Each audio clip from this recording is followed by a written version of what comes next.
অর্থাৎ ডাক্তারকে দেখলেই তার ব্লাড প্রেশারটা রিফ্লেক্সলি বেড়ে যায়। আসসালামু আলাইকুম, আশা করি ভালো আছেন সবাই। আমি ব্লাড প্রেশার কিভাবে আমরা মেজার করব সে বিষয়ে বলেছি।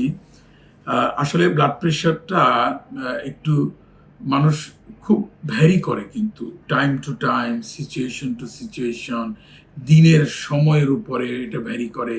দেখা যায় সকালবেলা ঘুম থেকে উঠলেন, ব্লাড প্রেশার খুব ভালো। আবার আপনি বিকালবেলা, সন্ধ্যাবেলা ব্লাড প্রেশারটা মাপলেন, সারাদিন খুব স্ট্রেসের মধ্যে থাকলেন, ব্লাড প্রেশারটা একটু বেশি থাকলো।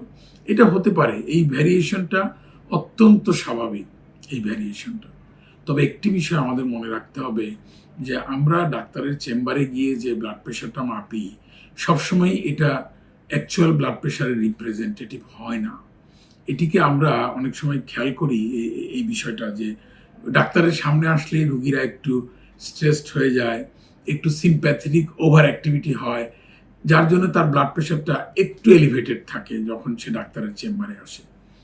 এই জন্যই এই ইস্যুটাকে আমরা বলে থাকি হলো হোয়াইট কোট হাইপারটেনশন, অর্থাৎ ডাক্তারকে দেখলেই তার ব্লাড প্রেশারটা রিফ্লেক্সলি বেড়ে যায়।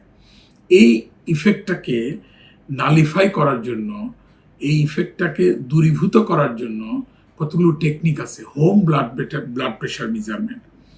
হোম মানে হলো আপনি বাসায় আপনার ব্লাড প্রেশারটা মাপবেন। তাহলে দেখা যাবে যে আপনি আপনার পরিবেশে থাকছেন, ব্লাড প্রেশার মাপতেছেন, এবং ওই ব্লাড প্রেশার মেজারমেন্টটা হবে হলো আপনার অ্যাকচুয়াল ব্লাড প্রেশার।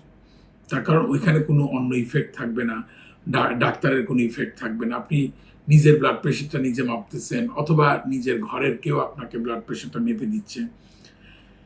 এই ইস্যুটা একটু কিছুদিন আগে পর্যন্ত খুব কমপ্লিকেটেড ছিল, খুব কমপ্লেক্স ছিল।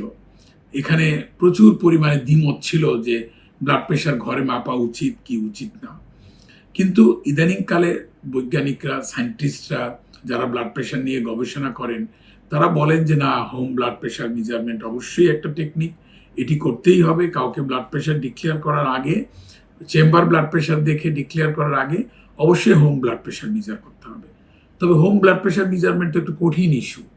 কঠিন ইস্যু মানে স্ফিগমোম্যানোমিটার যেটা আমি বললাম, সেটা যদি মাপেন, সেই সাউন্ডটা শোনা, স্টেথোস্কোপ দিয়ে শোনা, এটাও একটু জটিল, সব মানুষ এটা পারেন না। তাহলে এই জন্যই অসিলোমেট্রিক মেথড বা ডিজিটাল পদ্ধতিতে যদি আমরা করি, তাহলে সেটি কিন্তু এখন ওয়েল অ্যাকসেপ্টেড। তবে ওই মেশিনটা খুব ভালো একটা মেশিন হতে হবে, ভালো ওয়েল ডকুমেন্টেড একটা মেশিন হইতে হবে, যে মেশিন দিয়ে বিভিন্ন সময় বিভিন্ন রিসার্চ অ্যাক্টিভিটি হয়েছে, সেই মেশিনটা হইতে হবে। আমি মেশিনের নাম বলছি না, এটা আমি নাম বলতে গেলে দেখা যাবে যে একটা কোম্পানির এখানে অ্যাডভার্টাইজমেন্ট হয়ে যাবে, কাজে আমি উল্লেখ করছি না। এটা আপনি আপনার ডাক্তারের সঙ্গে আলাপ করলেই পেয়ে যাবেন কোন ব্লাড প্রেশার অসিলোমেট্রিক মেথডে বা ডিজিটাল মেথডে দেখলে পরে আপনি অ্যাকুরেট ব্লাড প্রেশার মেজারমেন্ট পাবেন। তবে এটিও মনে রাখতে হবে, প্রতি 6 মাস পর পর এই মেশিনগুলো ক্যালিব্রেট করতে হয়।